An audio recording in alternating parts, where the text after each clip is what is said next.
Jesus, His words, His wisdom, His world. Christianity rests on the affirmation that a series of events happened at specific locations, which means that geography, history, and faith are inextricably bound together. Geography heightens the impact on our senses and emotions of the reality of these Bible places and events. One of our Bible translators was writing home and he said, "I've been there. I've seen Mount Moriah. It's a real place. It's not like our stories, our myths, our sagas, our legends." Geography provides a rich and decorative illumination for our Bible reading, study, and especially for Bible translation, so that we can achieve more accurate Bible translations if you folks support Bible translators to be able to come here and have a chance to study and see some of these things that they're going to have to translate. And not sometimes do funny mistranslations and sometimes tragic translations, but that's another lecture. Israel's in the middle. It's a land bridge between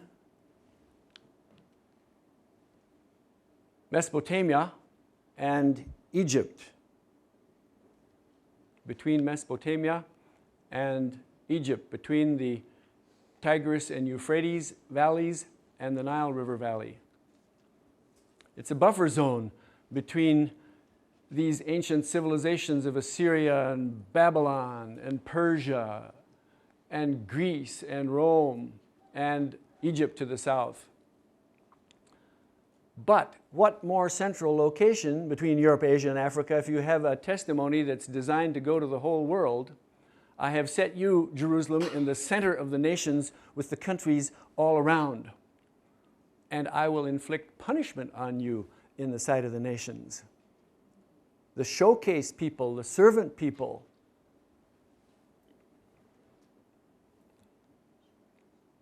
Why this location? It's God's choice, teaching trust, serving them, teaching them to serve so that they will display His glory among the nations. Located here at the cradle of civilization where writing was invented about the 32nd century BC, picture writing hieroglyphics in Egypt, and the cuneiform script in Mesopotamia. And then this amazing invention of the alphabet. Aleph, Bet. Aleph is the word for ox. Bet is the word for house.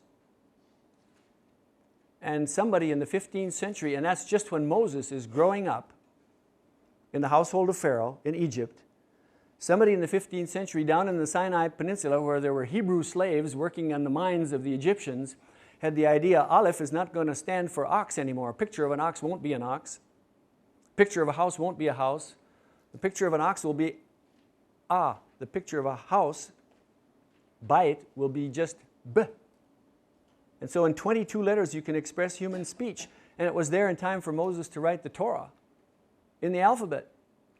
This ox house system where it stands for sounds and not for the thing that's being pictured. Our letter A is an upside down picture of an ox head. The legs of the A were horns of an ox on the original picture. Fertile Crescent with those rivers and ancient centers of civilization.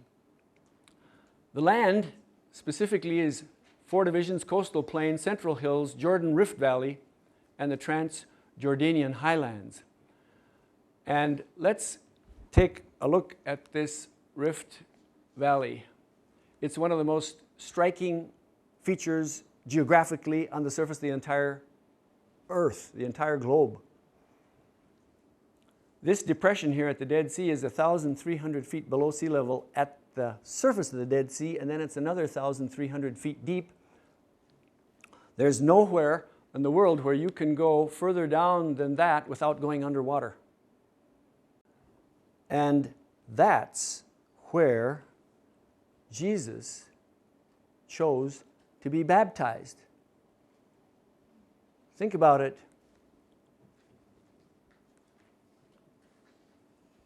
Isaiah prayed, "Oh, that you would rend the heavens and come down." How far is the God of Israel, the Creator God, King of the universe, ready to come down?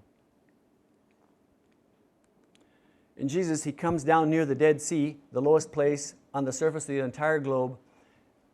And the traditional places of the baptism is in the Jordan, near Jericho. And he goes even further down. What humility. John tries to stop him. He said, you don't need this. He said, I must for righteousness' sake, for the rightness of totally identifying with us, even in our need to be washed clean from sin. What humility. That's how he starts his public ministry.